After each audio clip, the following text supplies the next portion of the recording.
మరి ఇక్కడ ఉన్నటువంటి కాంగ్రెస్ పార్టీ నాయకులకి, యువకులకి, మీడియా మిత్రులకి అందరికీ కూడా నా యొక్క నమస్కారాలు. ప్లీజ్ ఒక్క నిమిషం, నా యొక్క నమస్కారాలు. మరి ఈరోజు మరో వారం రోజుల్లో ఎన్నికలు ఉన్నాయి. మరి ఇక్కడ ఉన్నటువంటి ఎమ్మెల్యే పద్మా దేవేందర్ రెడ్డి గారు గత 10 సంవత్సరాలలో, ఇక్కడ ఉన్నటువంటి ప్రభుత్వం గత 10 సంవత్సరాలలో ఏం చేసిందో మీ అందరికీ తెలుసు.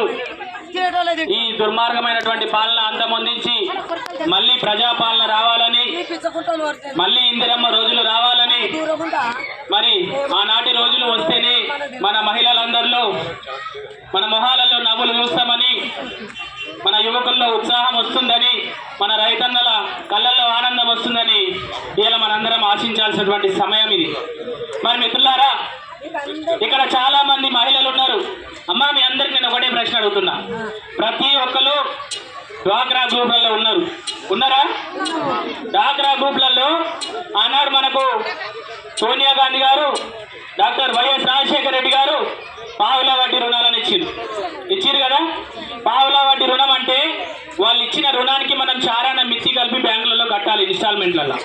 కానీ ఈరోజు ఏంటంటే పరిస్థితి, ఒక్కసారి మీరు తీసుకున్న రుణాలను బ్యాంకులలోకి తీసుకుపోయి స్టేట్మెంట్లు తీసుకోండి. దయచేసి మీకు అర్థం కాకపోతే ఇక్కడ ఉన్నటువంటి చదువుకున్న యువకులకు నేను విజ్ఞప్తి చేస్తా ఉన్నా, బ్యాంకులలోకి వెళ్ళి ఒకసారి స్టేట్మెంట్లు తీసుకోండి మిత్రులారా. అందులో రుణం ఎంత వస్తుందో మీరు చూడండి. రూపాయి మిత్తి మీతో కట్టించుకుంటున్నారు. రూపాయి మిత్తి కట్టించుకొని రూపాయి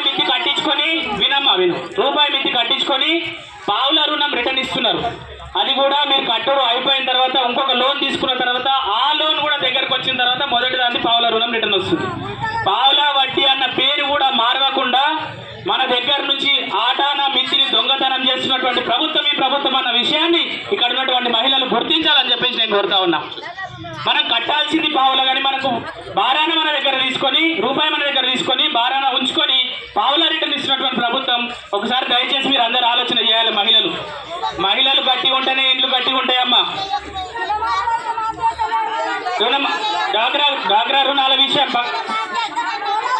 ఈ ప్రభుత్వం ఈ ప్రభుత్వం వచ్చిన తర్వాత తప్పకుండా మన ప్రభుత్వం దృష్టికి డ్వాక్రా మహిళల యొక్క రుణాల గురించి కూడా తీసుకుపోదాం. మరి ఇక్కడ ఉన్నటువంటి రైతన్నలు కూడా మిమ్మల్ని రుణమాఫీ పేరుతో మోసం చేస్తూ ఉన్నారు. మీరందరూ కూడా ఒకసారి బ్యాంకులలో స్టేట్మెంట్లు తీసుకోండి. ఏ ఒక్క రైతు కూడా రుణం మాఫీ కాలేదు.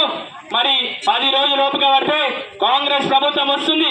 కాంగ్రెస్ ప్రభుత్వంలో 2 లక్షల రుణమాఫీ తప్పకుండా జరిగి తీరుతుంది. గతంలో వైఎస్ రాజశేఖర రెడ్డి గారు మనకు రుణమాఫీ చేసి రైతన్నులను ఆదుకున్నటువంటి చరిత్ర కాంగ్రెస్ పార్టీకి ఉందన్న విషయాన్ని కూడా మీ అందరికీ తెలియజేస్తా ఉన్నాం. మరి మీరు ఒక్క మాట గుర్తుంచుకోవాలి.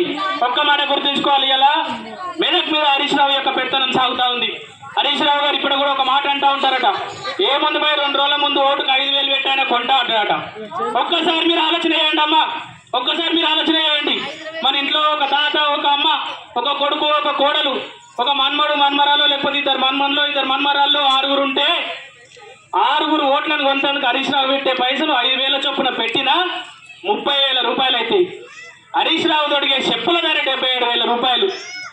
అంటే హరీష్ రావు గారికి నేను ఈ రాజపల్లి గ్రామ ప్రజల తరఫున ప్రశ్నిస్తా ఉన్నా, మిమ్మల్ని అడుగుతా ఉన్నా, నీ చెప్పులలో సగం ధరం కూడా మా కుటుంబం యొక్క ఓట్లకు లేదా అని నేను అడుగుతున్నా.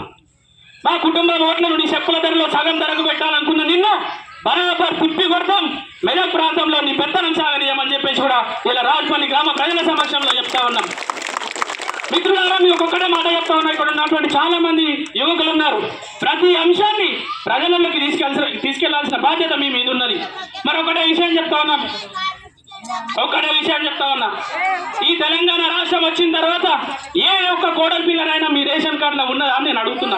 ఈమెనైనా కోడలని చెప్పుకోవడానికి మీ దగ్గర ఆధారమే ఉన్నది, పెళ్లి ఫోటోలు చూపియన్నా నేను అడుగుతున్నా. ఒకసారి మీరు ఆలోచన చేయండి.